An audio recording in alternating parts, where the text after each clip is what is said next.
Installing one of Hog Slat's swine feeders takes only a few short minutes, especially when using our universal wall brackets. The tools you need include a wrench, a drill with a 1/2-inch socket, a hammer, and a metal hole punch. Make certain to wear the appropriate personal protective equipment whenever working on a project, and make certain to shut down the power to the feed system before replacing old feeders with new ones. All of our feeders are made with perforated holes on each side. Determine which of the holes will line up with your existing penning and punch them out with a hammer. Fasten the universal wall bracket to the feeder with a bolt approximately 1 1/4 inches in length, but don't tighten it completely just yet. Slide the feeder into place and adjust the height of the new bracket to align with the current penning.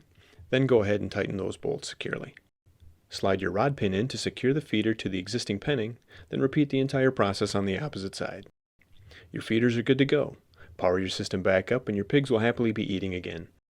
For questions about the products shown in this video, you can visit any Hog Slat store or go to our website at www.hogslat.com.